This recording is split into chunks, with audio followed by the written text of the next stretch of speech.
Dan ada satu statement yang aku lucu, istrinya dianggap wanita mulia. Kalau yang berselingkuh berkali-kali dianggap sebagai wanita yang mulia, apa kabarnya dengan wanita yang baik-baik dan wanita yang setia pada suaminya? Jadi agak rancu rasanya.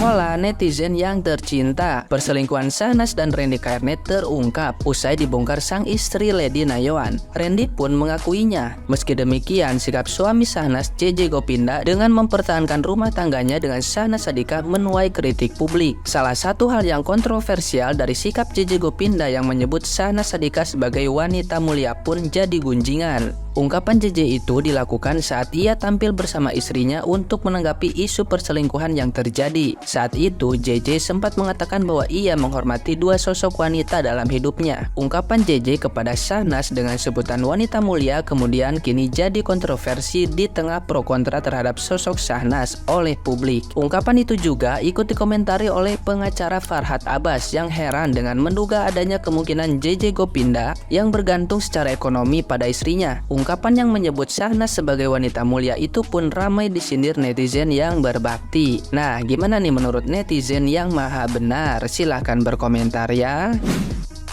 Guys, kalian pasti sudah lihat klarifikasi antara siapa JJ dan Shahnaz. Semua ahli sudah mengatakan bahwa dari mulai ahli ekspresi, ahli psikologi, dan ahli-ahli lainnya lah berkomentar menurut versinya. Sama, saya juga punya komentar khusus untuk mereka berdua. Dengerin ya. Guys, dari semua gestur yang ada, mereka berdua itu, sorry ya, saya bilang win-win solution. Nah, Shahnaz wajahnya wajah yang malu, namun mungkin, maaf ya, saya tidak melihat ada ketulusan di dalam diri dia. Karena ya barangkali ya sudah, ini udah semestinya gue dibela sama laki gue, gitulah istilah katanya ya guys. Dan yang kedua adalah JJ.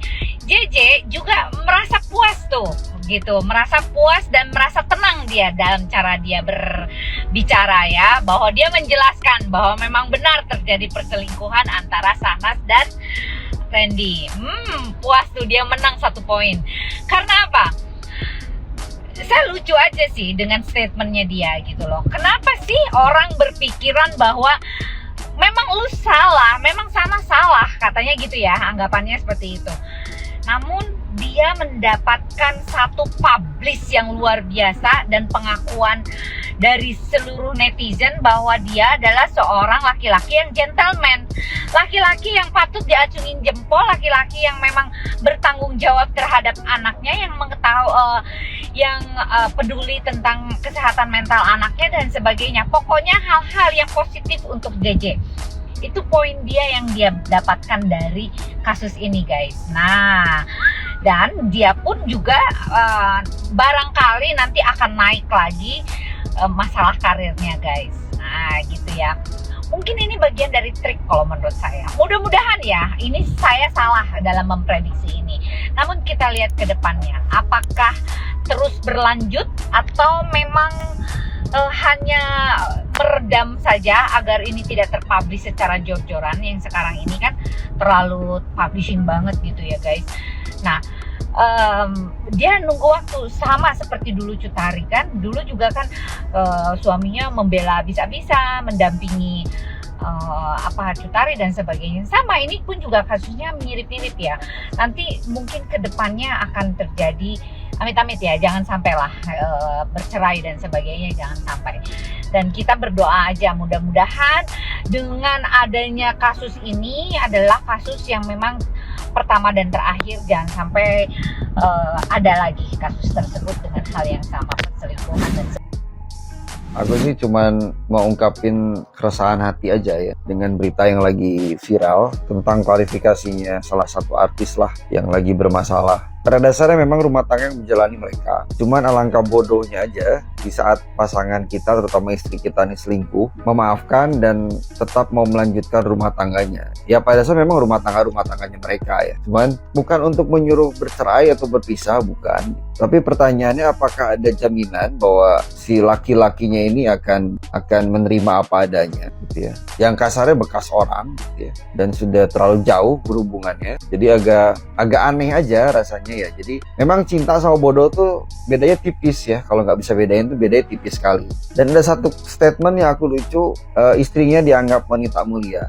Kalau yang berselingkuh berkali-kali dianggap sebagai wanita yang mulia, apa kabarnya dengan wanita yang baik-baik dan wanita yang setia pada suaminya? Jadi agak rancu rasanya. Ya pada dasarnya aku bilang di awal ya, memang rumah tangga mereka alangkah bodohnya aja gitu ya, sebagai laki-laki masih mau terima istri yang sudah selingkuh berkali-kali dan mungkin sudah berselingkuh terlalu jauh ya. Dan gue yakin lo tahu posisinya terlalu jauh sampai mana ya.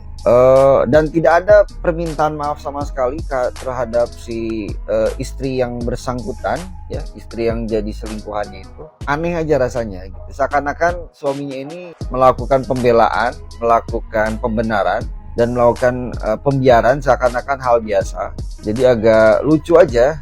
Ya itu lagi-lagi cinta sama bodoh tuh bedanya tipis memang. Cuman ya selalu aku bilang bego boleh tapi goblok jangan gitu. Jadi agak gemes aja.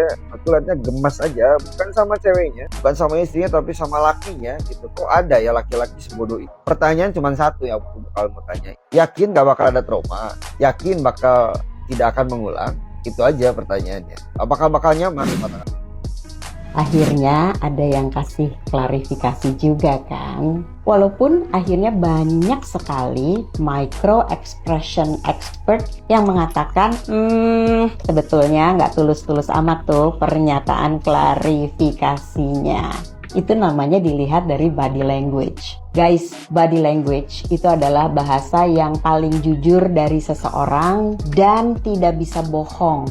Terutama untuk orang-orang yang jagoan untuk membaca body language. Jadi, kalau misalnya teman-teman harus berbohong, tidak nyaman dengan seseorang, itu mudah sekali terbaca. Kadang-kadang bukan ahli aja bisa ngerasa seperti itu. Nih, saya kasih pelajaran bagaimana mendeteksi kalau seseorang bohong. Pelajaran yang nomor 1 ya, biasanya kalau orang bohong, matanya lirik kanan, lirik kiri, tidak memandang orang yang diajak bicara.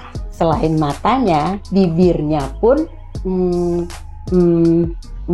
ya, itu ada gerakan-gerakan yang tidak biasa dari bibirnya. Berikutnya, garuk-garuk hidung, dagu, leher, ya, kepala. Tuh, kalau dilihat cara duduknya, resah. Maju ke depan, mundur ke belakang, maju ke depan, mundur ke belakang. Walaupun dekat, ada gerakan menjauh. Oke, ini artinya dia menyimpan sesuatu atau ingin melakukan atau berkata sesuatu yang tidak betul. Tapi nggak usah diajarin ya, netizen tuh udah pinter banget tahu. Sabodo teuing ya, urusnya rumah tangga sia ya, kagak penting. Makanya kalau kagak mau ada huru-hara, kagak rame ya, nggak di stitch di mana-mana, ya lu nyamainnya yang cantik. Namanya public figure, artis ya, ada berita miring ya udah nyebar kemana-mana, itu udah resiko, udah konsekuensi dapat komentar. Kalau kagak mau di komentar, nggak usah jadi ertong, nggak usah jadi public figure. Jadi tolong, TikTok itu bukan milik lu pade. Orang juga pengen nyaman ya main TikTok ya, bukan punya elu doang.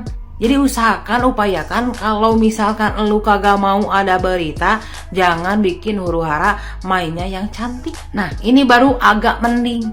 Walaupun kagak penting, ini baru agak mending ya. Ada mau klarifikasi soalnya apa? Public figure. Nah, ini ya, bukan artis, bukan apa, bukan komedian, bukan selebgram, main klarifikasi, tidak ada bukti. Lagian sebelum orang-orang memviralkan, sebelum orang-orang nge-stitch video tersebut, gak mungkin.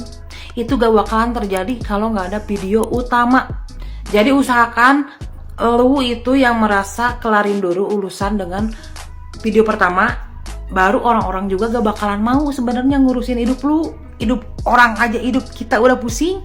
Berhubung karena siang ngabalaan di TikTok kami ya bikin huru hara di TikTok kami, jadi nggak estetik gara-gara ada berita yang tidak penting.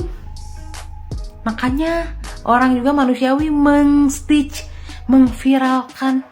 Lagian, nah ini bukan pembelaan dari gua ya, tapi gua merasanya itu adalah pas gua nge-stitch video tersebut itu adalah buat yang merasa. Gue sering negesin buat yang merasa. Jadi buat yang tidak kagak merasa gak usah baper sia. Lagian siang apa? Kagak penting ya. Bikin gak mau dikomentarin tapi bikin huru hara. Gak penting, lu tuh padanya sebenarnya ya kagak penting. Orang juga buka TikTok, scroll TikTok kita pengen happy, pengen bahagia. Gak mau lihat berita lu pada kagak penting. Kayak gue barusan ngeliat cuplikan, gue cuma bisa bilang side eye, bombastic side eye, criminal offensive side eye. You should be grateful that your husband still forgiving you until even though you already cheat him so many times, so freaking many times.